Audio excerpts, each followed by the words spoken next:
अल्हम्दुलिल्लाह الملك الديان القوي السلطان الحنان المنان الذي كل يوم هو في شان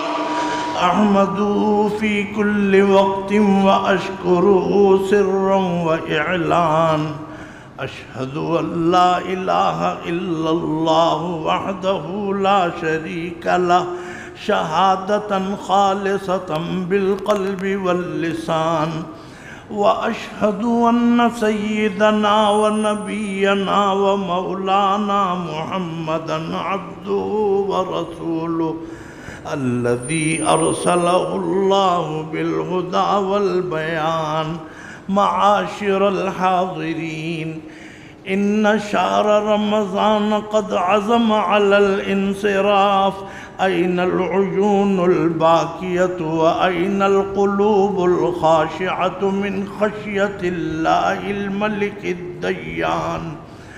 كم سمعتم موعظة في القرآن كل من عليها فان وإن شهر رمضان قد دنا وقت رحيله وفراقه ولم يبق عندكم إلا كضيف طارق أو حبيب مفارق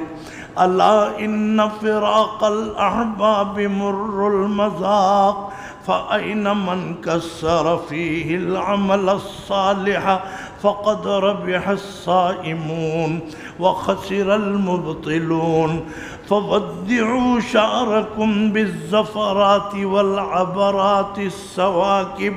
وقولوا السلام عليك يا شهر القرآن السلام عليك يا شهر المغفرة والعتق من النيران السلام عليك يا شهر المغفرة السلام عليك يا عمار القلوب السلام عليك يا شهر كفارة الذنوب السلام عليك يا شهرا فيه ليلة هي خير من 1000 شهر الوداع الوداع يا شهر رمضان عليك السلام يا شهر رمضان السلام عليك يا شهر ليالي الرحمة وغفران السيئات السلام عليك يا شهر الخيرات والبركات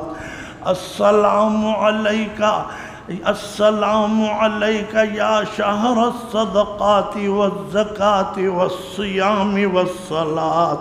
السلام عليك يا شهر التراويح والتسابيح السلام عليك يا شهر التهليل والتكبير السلام عليك يا خير قابل استقبلنا ويا خير راحل ومسافر عنا ودعنا الوداع الوداع يا شهر رمضان وعليك السلام يا شهر رمضان يا شهر رمضان تشهد لنا أم تشهد علينا وأنت مسافر بالرحيل عنا وهذا آخر العهد منك تعود علينا أم طارق الموت يأخذنا يا شهر رمضان فيا غنيمة من كنت إليه بالبركات عائدا ويا خيبة من كنت عليه بالزلات شاهدا يا طالما عمرت فيك مساجدنا وأضاءت فيك مشاغلنا فالآن تنقطع التراويح عنا والآن تنطفي المصابيح منا